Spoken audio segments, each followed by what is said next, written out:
Assalamualaikum warahmatullahi wabarakatuh. Pada kesempatan kali ini saya akan menyampaikan materi yang membahas tentang hubungan akal dan wahyu dalam ilmu kalam.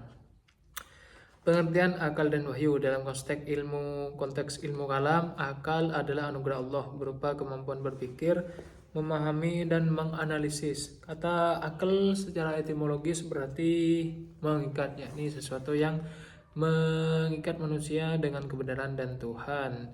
Di masa jahiliyah, akal dinilai sebagai kecerdasan praktis, kemampuan bertindak bijak dan menyelesaikan masalah. Sementara itu, al-wahyu adalah firman Allah yang diturunkan kepada para nabi sebagai petunjuk hidup. Wahyu bisa berbentuk firman, ilham, bisikan atau isyarat dan merupakan komunikasi langsung dari Tuhan kepada utusannya. Wahyu adalah sumber kebenaran mutlak yang tidak bisa diragukan. Dengan akal, manusia mampu mencari dan merenungi kebenaran, namun akal punya batas. Disinilah peran wahyu sangat penting untuk menuntun akal agar tidak sesat dalam memahami hakikat kehidupan. Yang kedua, fungsi akal dan wahyu menurut aliran kalam. Terdapat perbedaan pandangan dalam hal ini. Mu'tazilah dan Maturidiyah Samarkand menilai bahwa akal mampu mengetahui Tuhan, kewajiban kepadanya, membedakan baik buruk, serta kewajiban moral tanpa perlu wahyu terlebih dahulu. Wahyu hanya memperkuat dan mengkonfirmasi. Sebaliknya, Asy'ariyah dan Maturidiyah Bukhara berpandangan bahwa akal hanya mampu mengenali keberadaan Tuhan, sedangkan aspek lainnya, baik buruk, hukum moral harus dituntun wahyu. Dalam hal ibadah, khusus ibadah mahda, akal tidak bisa menjangkaunya secara independen, tapi dalam aspek sosial atau muamalah, akal berperan aktif melalui ijtihad dan analogis.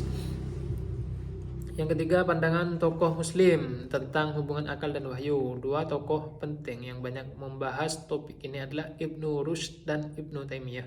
Ibnu Rushd dalam karya Fas al-Maqal menekankan bahwa akal dan wahyu tidak bertentangan, bahkan sejalan. Akal dapat sampai pada kebenaran melalui observasi dan logika, sementara wahyu memberikan bimbingan mutlak.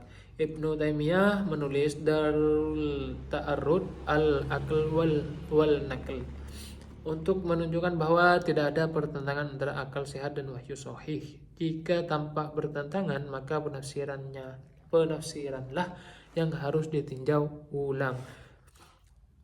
Poin terakhir yaitu kesimpulan hubungan akal dan wahyu. Ilmu kalam tidak memisahkan akal dan wahyu, keduanya saling melengkapi. Wahyu adalah cahaya dari langit yang membawa kebenaran mutlak. Akal adalah alat penerima dan pencerna kebenaran tersebut. Tanpa wahyu, akal bisa tersesat, namun tanpa akal, wahyu tidak bisa dipahami secara utuh. Oleh karena itu, dalam tradisi keilmuan Islam, iman bukan hasil taklid buta, tapi harus didasarkan pada pemahaman dan kesadaran intelektual.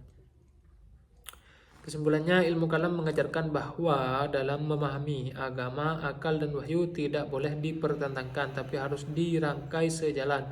Di satu sisi, wahyu menjaga akal dari penyimpangan. Di sisi lain, akal memungkinkan manusia memahami dan menghayati wahyu dengan lebih mendalam. Inilah yang menjadikan Islam sebagai agama yang bukan hanya menyuruh untuk beriman, tetapi juga mengajak berpikir.